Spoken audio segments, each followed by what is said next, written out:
আজকে অর্থাৎ 14ই ফেব্রুয়ারি যদি বিটকয়েনকে আমাকে ট্রেড করতে হয় তাহলে কেমনভাবে ট্রেড করব এবং বিটকয়েনের কি অবস্থা? একটা আপ মুভমেন্ট এসেছে আমরা দেখেছি। তো এই মুভমেন্টটা কি চলতেই থাকবে এবং বিটকয়েন কি 70,000, 71,000, 72,000 এর লেভেল কি আবার টাচ করতে পারবে না এখানে রেজিস্ট্যান্স খাবে? এ প্রত্যেকটা বিষয়কে নিয়ে আলোচনা করব। তো চলুন আপনাদের সবাইকে স্বাগত জানাচ্ছি STL ক্রিপ্টো ট্রেডিং এর এই ভিডিওতে। আমি সুররঞ্জন গঙ্গোপাধ্যায়। তো বিটকয়েনের অ্যানালিসিস কয়েকদিন থেকেই যারা চ্যানেলে দেখছেন তারা দেখেছেন যে আমি ডেইলি টাইম ফ্রেম 4 ঘন্টা, 1 ঘন্টা এবং 15 মিনিট আপনাদের মাল্টিপল টাইম ফ্রেমে অ্যানালিসিস দেওয়ার চেষ্টা করছি। তো এখানে মন দিয়ে তাকিয়ে দেখুন এই রেখাটি বা এই জোনটাকে আমরা এঁকে রেখেছিলাম, যেটি এই মুহূর্তে রেজিস্ট্যান্স হিসেবেই প্লে হচ্ছে। এখনও পর্যন্ত এর নিচে কিন্তু দাঁড়িয়ে রয়েছে, উপরে কিন্তু ভেঙে যেতে পারেনি। সুতরাং আমাদের যে বড় প্রশ্নটা রয়েছে যে বিটকয়েনকে আমরা উপরের দিকে যে নিয়ে যাওয়ার যে প্রচেষ্টা, অর্থাৎ 71-72 হাজারে যেতে পারবে কিনা বা পরবর্তী টার্গেট কি হতে পারে, সেটি হচ্ছে যতক্ষণ পর্যন্ত না এর উপরে ক্লোজ হবে ততক্ষণ পর্যন্ত কিন্তু আমি এর উপরের দিকে যাওয়ার কথা ভাবতে পারি না। সেটা হচ্ছে 69,300 মনে করুন। 69,300 কি 69,400 এর পর্যন্ত উপরে যদি যতক্ষণ পর্যন্ত না ক্লোজ দেবে ততক্ষণ পর্যন্ত আপনি 71,500 কিন্তু টার্গেট করতে পারেন না। আপাতত উপরের দিকে একটা ভালো মুভমেন্ট এসছে আমরা দেখতে পাচ্ছি। এখানে কিন্তু রেজিস্ট্যান্স ফেস করছে এবং করাটাই স্বাভাবিক। এটা একটা গুরুত্বপূর্ণ রেজিস্ট্যান্স। একে যদি কোনোভাবে ব্রেক করতে পারে তাহলে কিন্তু উপরের দিকে যাবে, আর নচেত কিন্তু যাওয়াটা সম্ভব হবে না। নিচের দিকে যদি আসে তাহলে অবশ্যই এই রকম জায়গাতে আবার একটা সাপোর্ট এরিয়া সে খুঁজে নেবে নিজেকে। মোটামুটিভাবে বলতে পারেন যে 68,000 কিন্তু সে একটা সাপোর্ট হিসেবে কাজ করবে। যদি না হয় তাহলে আবার 66,500 ইত্যাদিতে এসে ফিরবে। তো মোটামুটিভাবে ডেইলি টাইম ফ্রেমে এটাই, আর নতুন করে এখানে ডেইলি টাইম ফ্রেমে বলার কিছু নেই। আপনারা 4 ঘন্টা টাইম ফ্রেমে আমি কিন্তু এঁকে রেখেছিলাম, আপনারা দেখতে পাচ্ছেন কয়েকদিন থেকেই সেটি খুব সুন্দরভাবে কাজ করছে। এই চ্যানেল থেকে সে অন্ততপক্ষে স্ট্রংলি বেরিয়েছে, ক্লোজিং দিয়েছে আমাদের রেজিস্ট্যান্স লেভেলকে, এবং রেজিস্ট্যান্সের উপরে ক্লোজিং দেওয়ার পর সেখানে কিছুটা হাঁপানোর মতো অবস্থায় হাঁপাচ্ছেন 4 ঘন্টা টাইম ফ্রেমে, এবং এখানে সাপোর্ট হচ্ছে। আর 10-11 মিনিটের মধ্যেই এই ক্যান্ডেলটি শেষ হবে। এটির উপরে কেন এখানে বেশ কিছু কি রয়েছে, ধাক্কা রয়েছে। এই ধাক্কাগুলো রেজিস্ট্যান্স এরিয়াতে সে রয়েছে, রেজিস্ট্যান্স এরিয়াকে ভেঙে গিয়ে সে দাঁড়াচ্ছে। এটাকে যদি সে ভেঙে যেতে পারে তাহলে কিন্তু 70,000 এবং 70,000-এর পর 71,500, 71,000 সে কিন্তু নিতে পারবে। আমরা এই এরিয়াটাতে এই ছবিটিকে একটু অফ করে দিচ্ছি, এবং অফ করে দিয়ে আমরা সিগন্যাল ইন্ডিকেটর লাগাচ্ছি, সুররঞ্জন সিগন্যাল। সেখানে দেখলাম যে দুটো লেভেলে কিন্তু মারপিট হয়েছে। দুটো লেভেল, এই লেভেলে মারপিট হওয়ার পরে নিচের দিক থেকে বাইং কিন্তু আমাদেরকে দিয়েছে 4 ঘন্টা টাইম ফ্রেমে, এবং বাইং দেওয়ার পর সে কত নাম্বার টার্গেট পর্যন্ত গেল না, দেখুন বাইং দেওয়ার পর বাইংটা দিয়েছে কখন, বাইংটা দিয়েছে 13 তারিখে একটা 13টা 30 মানে ভারতীয় সময় কিন্তু কালকে দুপুরবেলাতে 1:30টার সময় কিন্তু বাইং দিয়েছিল, এবং লং সিগন্যাল 66,678 এই জায়গাটাতে লং সিগন্যাল দেওয়ার পর সে টার্গেট 1-2, টার্গেট 3-4, এবং একদম আপনারা যদি দেখেন তাহলে মাইনরলি যদি লক্ষ্য করেন তাহলে দেখবেন 5 নম্বর টার্গেট এবং 6-7 একদম ডট টু ডট তারা রেজিস্ট্যান্স ফেস করছে। কারণ যারা আমার পুরনো ভিডিও বিভিন্ন জায়গাতে দেখেছেন তারা জানেন যে 6 এবং 7 এই লেভেলটি, তার আগে অবশ্য 5 আছে, এগুলোকে বলা হয় প্রবাবল রিভার্সাল জোন। সুতরাং সে এখানে দাঁড়িয়ে রয়েছে। আপনি একদম ক্লিয়ার কাট আপনাকে বলছি 69,357.78 উপরে যদি মার্কেট ক্লোজিং না দেয় তাহলে আপনি উপরের দিকে যাওয়ার কথা ভাববেন না।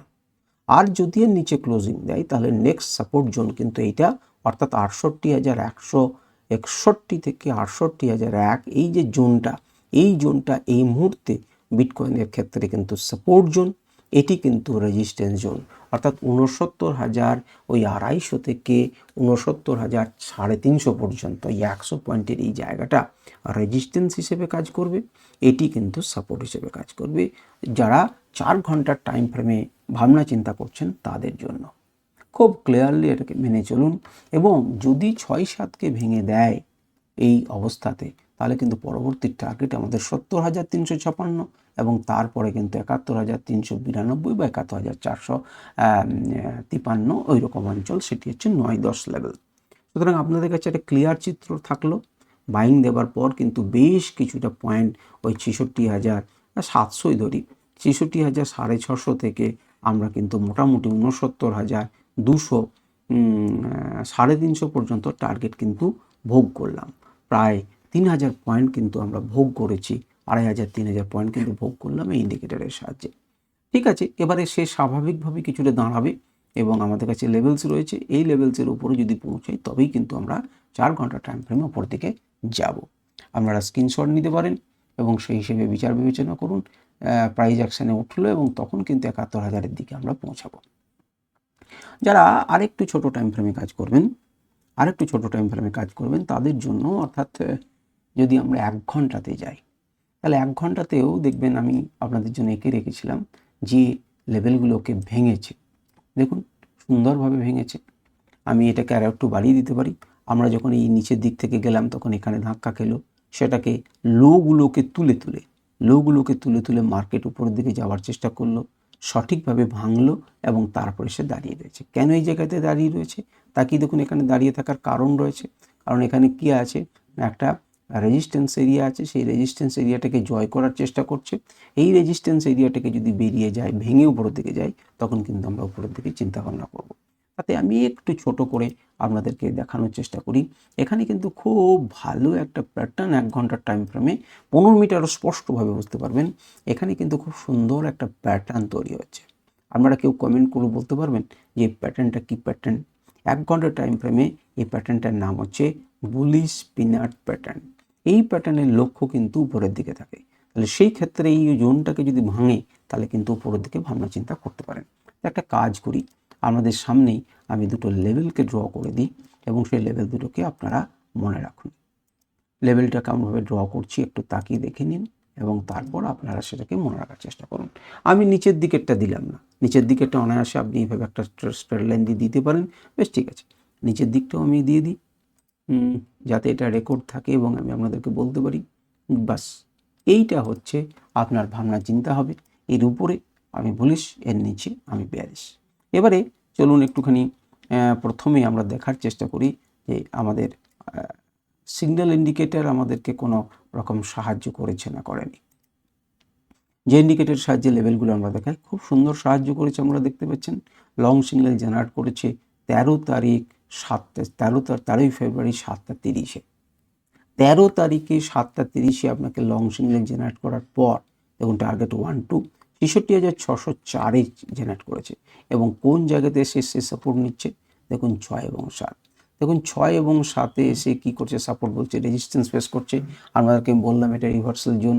এখানে কিন্তু 5 নম্বর লেভেলটা আমার আঁকা নেই মানে ইন্ডিকেটরের দামা নেই, আমরা দিয়ে দিলেই হবে। বেশ ঠিক আছে, ইন্টারমিডিয়েট সেন্টার আমরা লেভেলটাকে দিয়ে দিলাম এবং দিলে দেখুন যে আপনার সেখানে কিন্তু 5কে ভেঙে যায়নি। তাহলে আমরা যারা 1 ঘন্টা টাইম ফ্রেমে করবেন তাদের কাছে কী করণীয় হবে না, যদি ৬৮,৮০৪কে ভেঙে নিচের দিকে আসে তাহলে টার্গেট হবে ৬৮,১১২, ৬৭,৯৪৯ এই লেভেলটা।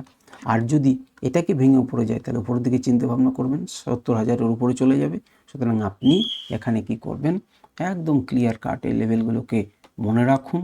তবে মনে রাখবেন যদি কোনো বড় ঘটনা ঘটে তাহলে কিন্তু এই লেভেলের পরিবর্তন ঘটবে। সেটা কিন্তু যেহেতু ইন্ডিকেটরটা আমাদের কাছে নেই, আপাতত যদি স্ট্রেট ফরওয়ার্ড হয় এই কাজটা করবে এবং সঠিকভাবেই করবে বলে আমি মনে করি। আচ্ছা, এরপরে আমরা যদি চলে আসি আপনার হচ্ছে 15 মিনিটে। দেখুন 15 মিনিটেই ছিল আমাদের সিগন্যাল এবং আমরা বলেছিলাম যেখানে একটা রাইজিং এজ তৈরি হয়েছে তার টার্গেট কোথায় হয়, কী সমাচার, এবং একটা বড় ফলিং এজ তৈরি হয়েছে যার লেভেল কিন্তু উপরের দিকে গেলে পরে অনেকখানি দূরে হয়। তো এখানে তাকিয়ে দেখুন, এখানে খুব স্পষ্টভাবে আপনারা দেখতে পাবেন যে বুলিশ পিনাটটা, বুলিশ পিনাটের লেভেল কিন্তু এটা, এই বুলিশ পিনাটের টার্গেট কিন্তু এইটা ৬১,০০০ ৭১,৬০০ কাছাকাছি, আর ৭২,৫০ বা ৭২,৪০০ পয়েন্টের কাছাকাছি কিন্তু এই যে ফলিং এজ তার কিন্তু টার্গেট। সুতরাং আপনারা সেই হিসেবে বিচার বিবেচনা করতে পারেন। আবার একবার স্পষ্টভাবে দেখুন এবং বোঝার চেষ্টা করুন। এই যে বড় রেড লাইনটা, এই বড় রেড লাইনটার টার্গেট হচ্ছে এইটি। কত টার্গেট সেটি? টার্গেটটাকে দেখিয়ে দিই আপনাদেরকে, সেটা হচ্ছে ৭২,৩০০ মনে করতে পারেন। আর এটা কত? ৭১,৬৩০ বা ৬০০। সেটা কার টার্গেট? না, সেটা টার্গেট হচ্ছে এই প্যাটার্নটা, যেটা বুলিশ পিনাট প্যাটার্ন, যেটা সত্যিকারেরই বুলিশ প্যাটার্ন হয়। কিন্তু আমরা সেটাতে বিশ্বাস করব না। আমরা কিসে বিশ্বাস করব? লেভেলসে বিশ্বাস করব। আমরা দেখব যে একে ভেঙে গেল, এইটাকে ভাঙলো, আমরা উপর দিকে ভাবনা চিন্তা করব। আমরা এর নিচে নামলো, আমরা এখানে এসে আবার দাঁড়াবো বা স্টপ নেব। এই হচ্ছে আমাদের চিন্তা ভাবনা থাকবে।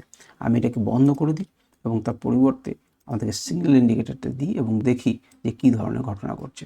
দেখুন, আমাদের লেটেস্ট যে বাই সিগন্যাল দিয়েছিল তারপরে কিন্তু উঠেছে এবং সেল সিগন্যাল দেওয়ার পর সে কিন্তু টার্গেট টাচ করেছে, টার্গেট 1 এবং 2 কিন্তু টাচ করেছে এবং এখানে একটা পজিশন তৈরি করার চেষ্টা করছে। এই পজিশনটা উপরের দিকে, যদি এটাকে ভেঙে যায় তাহলে কিন্তু সে নিচের দিকে আসবে। আপাতত টার্গেট টাচ করার পরে সে উপরের দিকে ঘোরার চেষ্টা করছে। এখন কোনো না কোনো মুহূর্তে এই শর্ট সিগন্যাল যেটা এখনও পর্যন্ত আছে সেটা যখন বাই সিগন্যালে পরিণত হবে এবং এই ট্রেন্ড লাইনকে ভাঙবে, তখন কিন্তু বুলিশ পিনারটা কাজ করতে পারে। কিন্তু অবশ্যই আপনারা মনে রাখুন, আর যারা ভিডিও দেখছেন, কাল যখন আমি আবার ভিডিওটা আপনাদের সামনে বলবো, তখন দেখবেন যদি মার্কেট উপরের দিকে যায়, অবশ্যই এখানে একটি লং সিগন্যাল আপনারা দেখতে পাবেন এবং লং সিগন্যাল দেখার পরই কিন্তু মার্কেট তবেই উপরের দিকে যাবে।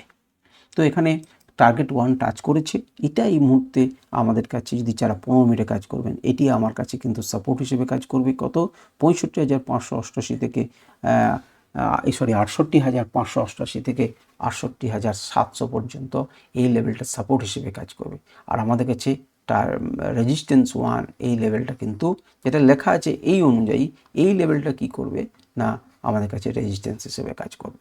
তো ঠিক আছে, আজকের ভিডিওর আলোচনা এই পর্যন্তই এবং এখানে যারা শেষ পর্যন্ত অপেক্ষা করেছেন তাদেরকে মার্কেট লেভেলস অনুযায়ী তাদের মার্কেটের লেভেলগুলো আপনারা দেখিয়ে দিই। সেটা হচ্ছে এই হচ্ছে আমাদের কাছে লেভেল, স্ক্রিনশট দিন এবং বোঝার চেষ্টা করুন। এই জায়গা এইগুলো হচ্ছে আপনার সাপোর্ট এবং রেজিস্ট্যান্স, এগুলো প্রবাবল রিভার্সাল জোন, এগুলো প্রবাবল ওপর দিকে রিভার্সাল জোন। তো এটা হচ্ছে মার্কেটের স্ট্রাকচার। এই মার্কেটের স্ট্রাকচার অনুযায়ী কিন্তু মার্কেট কাজ করে, এটাই কিন্তু স্বাভাবিক। আচ্ছা, যদি দেখি বিটির ডমিনেন্স একটু কমার পরে কিন্তু মার্কেট ধীরে ধীরে ডমিনেন্সটাকে বাড়ানোর চেষ্টা করছে, যার ফলে কিন্তু আমরা কি একটা উদ্ধার দেখতে পাচ্ছি, স্বাভাবিকভাবেই একটা বৃদ্ধি দেখতে পাচ্ছি। আর যদি ডলার এক্সচেঞ্জকে আমরা দেখি বা ডলার ইন্ডেক্সকে দেখি, তাহলে ডলার ইন্ডেক্স দেখবেন একটুখানি নেগেটিভ হওয়ার পরে নেগেটিভ দিকে যাচ্ছে, অর্থাৎ ডলার কিন্তু উইক, এবং ডলার উইক বলেই কিন্তু স্ট্রং হিসেবে কাজ করছে না, বিটকয়েন একটু স্ট্রং হয়েছে। এখনও পর্যন্ত কয়েকটা দিন থেকে একই জায়গাতে ঘোরাফেরা করছে। তো ক্লিয়ার কাট কোনো সন্দেশ বা ক্লিয়ার কাট কোনো ইনফরমেশন আমরা পাচ্ছি না। যেদিনই আমরা পাবো তখনই বুঝতে হবে যে মার্কেটে একটা বড় ধরনের কিছু ঘটতে পারে। কিন্তু যদি এই রেঞ্জেই থাকে তাহলে কিছু করণীয় নেই, সেক্ষেত্রে আমরা কোনো ক্লিয়ার কাট সিদ্ধান্ত পাবো না, আমাদেরকে অন্য নিউজের উপর ভরসা করতে হবে। তো এই হচ্ছে মোটামুটিভাবে আজকের আলোচনা। আশা করি আমাদের ভালো লেগেছে এবং আমরা ট্রেড করতে সুবিধা হবে। আমাদের বিশেষ কোনো ক্রিপ্টোকারেন্সির উপরে যদি আলোচনা চান তাহলে করবেন, আমি কোনো না কোনো সময়ে সেটাকে করে দেবো, বা লাইভ মার্কেটেও সেটাকে আমি করে দিতে পারি। কোন সময় হবে, সময় কখন পাবো মোটেন না, কিন্তু আমরা যদি বলেন তাহলে আমি চেষ্টা করবো করে দেওয়ার। আজকের ভিডিও পর্যন্তই, নমস্কার। আমরা দেখতে থাকুন, অ্যানালিসিসকে বুঝতে চেষ্টা করুন, দেখবেন আপনাদের ভালো হবে।